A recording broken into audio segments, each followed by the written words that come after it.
is what you're saying. That's my own philosophy. But I fully appreciate what you're saying. In the presentation, you show that community college students,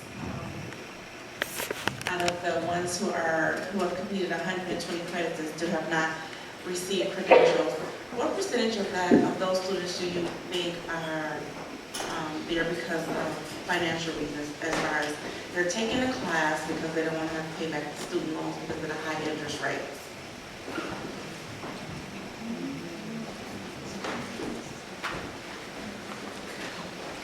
I don't know the answer to that question if the students are staying on just to be able to keep from having to start paying their loans back. I will say this, too many students are coming out of community colleges with too much debt. Used to was to complete a baccalaureate degree, they're coming out with too much. Now it's associate degree. And what's happening is 40% of our students in community colleges are Pell Grant. So think about this now. They come into community college thinking they're college ready. They have to take the compass and they're assessed and they have to take 3 ed classes. Well, this costs money. They're not free. So they have to spend money for 3 courses for which they cannot even get college credit. And so they've already notched down in terms of their Pell Grant money. And that's the problem. And then they repeat the class, the ed class, and guess what? They fail it again. They take it again, they fail it again. More Pell Grant money's gone. And so what's happening is that by the time they get through the 2-year degree, if they get it, they've exhausted their Pell Grant money. And what we're also finding, and I find this with Lafayette Catholic students, is that they're using so much of their Pell Grant money or loaning up that when they transfer to a senior institution, senior colleges won't offer them a financial aid package because they're relying on part of that federal rebate of that money. And if you're loaned up, they're not going to provide you a financial aid package. And this is something that's been relatively new that I'm learning. And it's tragic. My advice, and I know I've probably talked to Mia about it, I know to one of the fellow officers about it, is this, and this is it, don't take my word for it, this is also a report that came out in USA Today. Understand that in today's world, it doesn't matter so much where you take your baccalaureate degree. Okay? Because the amount of money that you're going to make is going to be the same through your baccalaureate degree that you get at Eastern Michigan as it's going to be at Harvard, more like in that same field. What's going to matter is your master's. And all of you should be aspiring for a master's degree because that's what it's going to take to be competitive. But if you're loaned up, what you've done is you've eliminated your options. And education is all about options. You've made your first good choice of going to a community college. If you do it right, you're going to get your education in the first 2 years at a third of the cost. And if you're like, where's Josh? You're like Josh. You work hard and fight Beta Kappa. Remember what I said? It matters what happens outside the classroom. You're going to get a scholarship to transfer. All right. You keep working hard, get your master's, paid for, no debt. But you all are the exception. You're going to figure these things out. But you're the top 1% of over 14 million students. And they're not going to get it. And so when it comes down, they're going to make the wrong decisions, they're going to take the wrong classes, and by the time they get a baccalaureate degree, if they get it, they are going to be loaned up where a master's is not an option. So please think carefully about the money you spend for your baccalaureate degree. When you get a job, a high-paying job, they're not going to ask you where you got your baccalaureate degree. They're going to ask you where you got your master's. Because that's when you get into your real field of study. Okay? So please keep that. And when you talk to other students, give them that same advice, please. Now, I'm not saying you can go to Harvard, it's not going to pay off. You know, Harvard really is, it's all about networking. It's all about who's sitting right next to you, who their parents are, and all that. It is. That's the reality of the way it works in selecting some institutions. I'm not downplaying it, but at the same time, there's value in being smart on terms of how you purchase your education. I was just thinking that, like, the college, the tuition cost is so much in the United States here. The tuition cost for college students is so much here, and especially universities is like double, triple of like community colleges. Why doesn't the system encourage students to try to pay the cost at community college out of their pocket and then save up there financially for higher education? Well, actually, some colleges are getting out of the loan business for that reason, that very reason, because they're finding the students are getting so loaned up that, and so far in debt that they can't ever get out. So they're eliminating that even as an option. But eliminating that doesn't solve the problem in terms of helping the student be able to afford education. So we just have to work. That's why we're so committed to trying to find more scholarships for people. But oftentimes the students don't get the advice that you ask for. They really don't. They don't know. They don't know even how to ask the question. You know, all they see is what's going to cost me $500 this semester to take one class. So they keep doing it, keep doing it, keep doing it. Before you know it, they got 60 hours, but it's not really giving them anything or prepared them. You know how you said once the student signs the banner and the school actually contacts the students, right, once they sign the banner. Now, do we actually go about for that to happen, because it's a whole different system that they actually have to come up with? Right, what I was suggesting is that when the student completes their commit to complete card and they perforate it, they turn it back into you, that you give it to the college. That is a conversation that you would have with the college president and your committee, your seed board committee, and saying, asking the question, what could we do? We get the students to sign. How could we flag their records so that the college could communicate with them exactly what tasks they should have completed at the 5th week to make sure they're on track to complete college? You're right. You probably, in the state of Michigan, have lots of different management systems.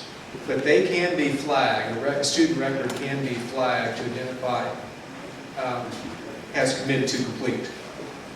But that's an IT function, information technology function, but the college can work through that. That's for you to ask the college, can we do this? How do we get this done? That's not for you to do yourselves. My only suggestion is get very creative in asking how to get it done to your IT department. Yeah, IT department are always overwhelmed with lots of requests. But we have to keep in mind, graduation rates are on the minds of the presidents. And anything that you're doing to increase that is going to get their attention. And they can make things happen. Let's put it that way. How can we ensure that students who actually do commit to complete and sign the pledge, what would be a good way to ensure that they actually follow through on their pledge? I mean, we can contact them and all that, but we can't force them to do anything. No, you can't. You can't force them to do anything, can you? But all you can do is encourage, cajole, push, pull, drag, threaten. Haven't left anything out. I tell you, you know, the nursing, your college have nursing programs, right? The nursing programs have the highest completion rates of any of your programs in your colleges. You ever think about why? It's hard to get into it, it's competitive. Cohorts. Say again? Cohorts. Bingo. Who said that? She's exactly right. And what we mean is cohorts. And it's also true in athletic programs. You have higher completion rates actually in two-year colleges in athletic programs than you do in the general population students. An athletic team is what? A cohort. You can define a cohort however you want to do it. It could be all gray-headed people like me, as long as you have about 20 of them. But the point is this, is that when you have a small group of 20 students, or 25 students, that have a common interest, like nursing or anything else, let's say you're all science nerds, and you can be a cohort. Well, I mean, Phi Beta Kappa is a cohort. It is. There are probably 10 or 20 of you who get the things done on campus. You support each other. You're thinking about dropping out. I'm not going to let you drop out, right? Because you have a support system. That's what cohorts do, is you share common interests and you support each other. And that's what achieving the dream that Mia can tell you about, they have proven it. So that's what I hope will be our next step. And it goes to your question.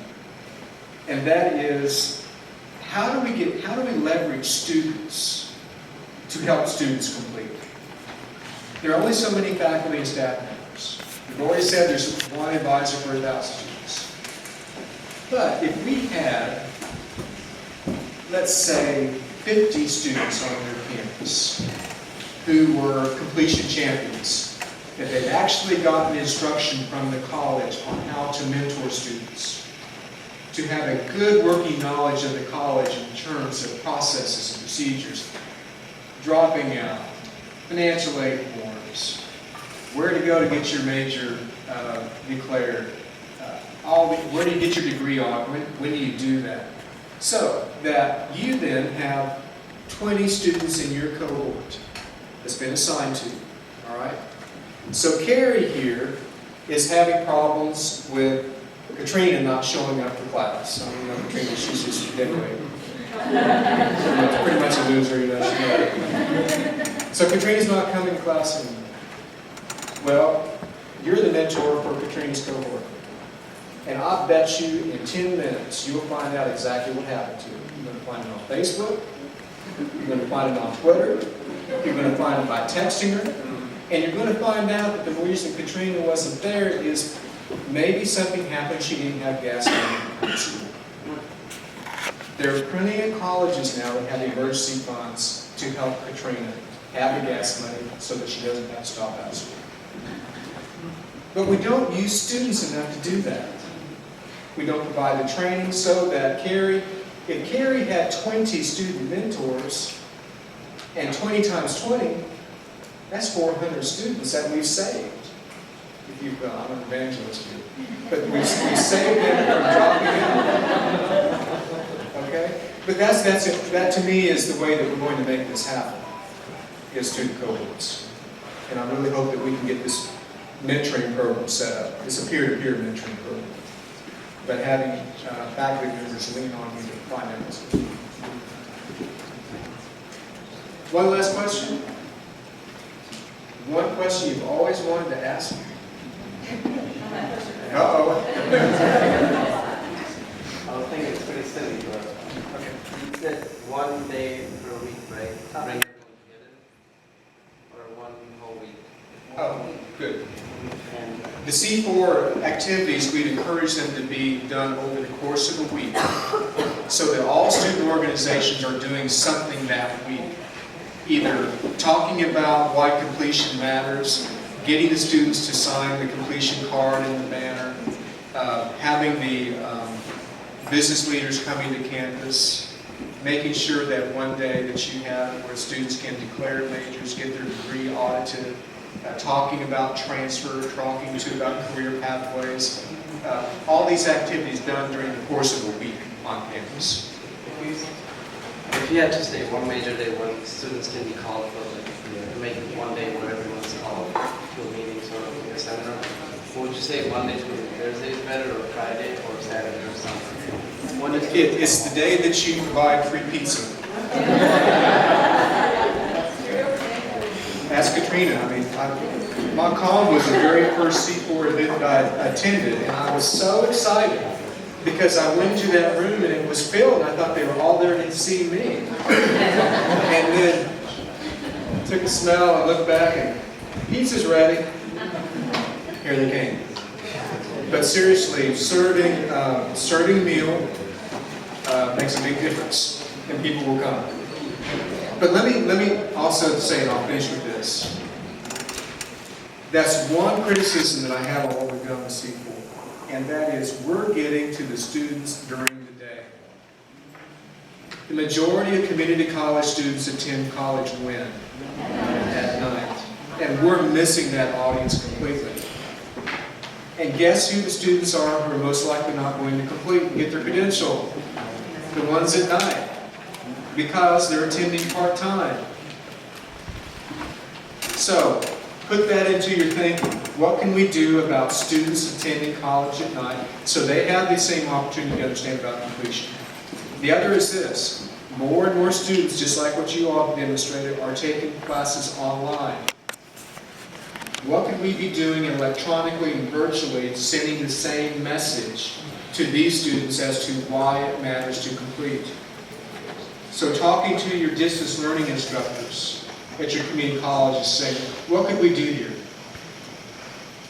But those are two audiences that we are missing. And one last question. I was going to ask, how would we reach our online and far community students? I drive 40 minutes every day. You know what I would suggest, if any of you, I know you guys love your iPhones and all that business, and you love putting together videos.